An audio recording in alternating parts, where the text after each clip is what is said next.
And thank you for staying tuned to Daybreak Live today. Of course, we now switch focus to the TrendWatch to see what is there to trend. Of course, many things are trend, but let's see. With Oluwayemi and Samson joined us again on the set. Good to be back. Anyway. We are glad to be back. Interesting conversation you had there with Right. Well done. Okay, so what we have for TrendWatch this morning is saying Nigerian leaders eager to step into colonizers' shoes. That's coming from the Nobel laureate, Wole Soyinka.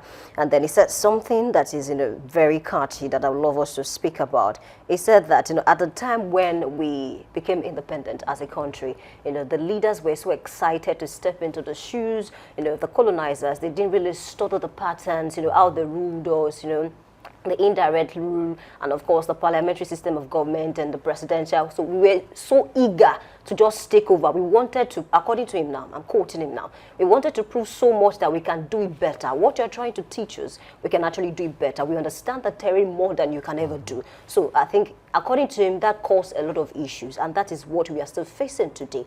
But then there's one thing I would love us to talk about. 66 years after independence, we cannot continue to blame the colonizers. Right. As a matter of fact, Nigeria is not the only country that experienced colonialism. Even Western countries, UK, US, a lot of them, but they are doing so well today. So yes, colonialism, prepared the ground for a lot of things. Why is it that 6 years after independence, we could not manage ourselves well? And then there was a military incursion. And then that caused a lot of problems so that we are still facing till today. I always said there will always be relics of colonialism, of military incursion, and that is what the democratic system is still battling with. Though, of course, they've been able to reel out more problems for the country. But despite our hydra-headed problems as a country, we have what it takes to be better. We cannot continue to be underdeveloped and then expect, grace to keep showing up. Even Apostle Paul will say, God forbid. We need to begin to look at ways by which we can better ourselves as a country, really. You see, the challenge, we can still say we can blame the colonizers in one way.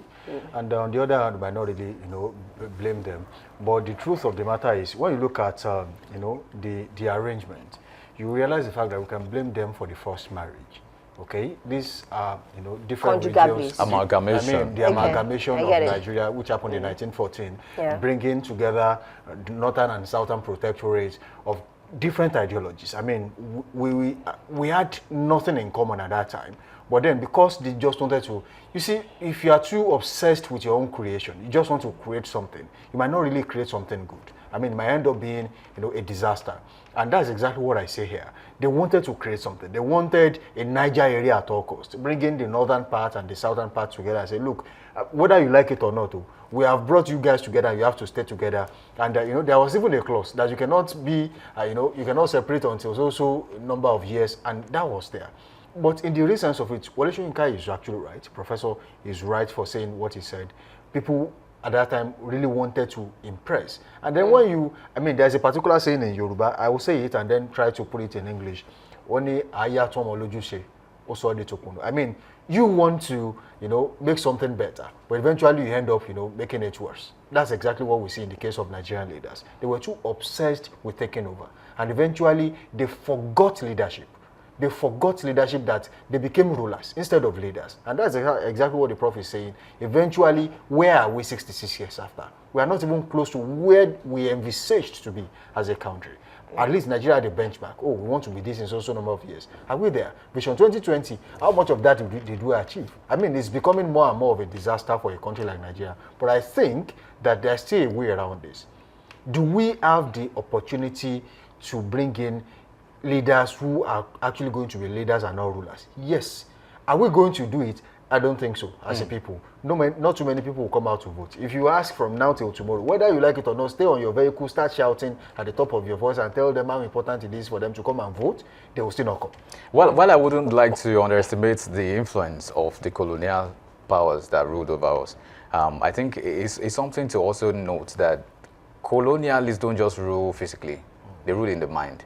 So I was going to ask the question, are we still under colonialism? Even when they are gone, they rule by proxy. Because that's the idea. The idea is not about whether or not we've given you autonomy of giving independence. We still have some things you still follow. We mentioned about the Constitution, remember? Right. Some of those things are still incorporated into the system, the fabrics of the nation. So that's why it's a bit dicey. So sometimes I would ask the question, are we really truly free and independent?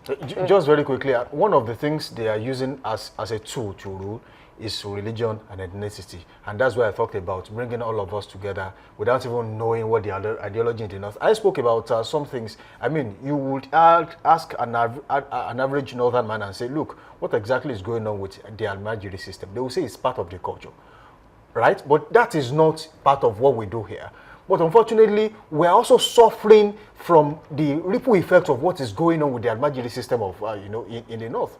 But then we are forced to be here. Another problem is neo-colonialism that people are not talking about. It's no longer colonialism. As a matter of fact, no one will spell it out to you in paper and pen, but then we can see it for those who can trace it. There is neo-colonialism in Africa, not just Nigeria, and it's sad. Well, sadly, we have to go. We cannot really expand that topic, but then let's meet again next week. Of course, Monday through to Friday is where we have Daybreak Live Extra. And until next week, same time, same station, of course, same host. Samson Balogun is my name. I say keep being good out there, keep being safe. Bye for now. All right, thank you for being a part of the show. My name is Oluwayemi Adelako. Do not forget that you also need to be free when it comes to your mind, not just on paper. Bye for now. And thank God it's Friday. My name is Anulo Akwedo. Thank you very much for joining us. Enjoy the rest of the weekend. Bye for now.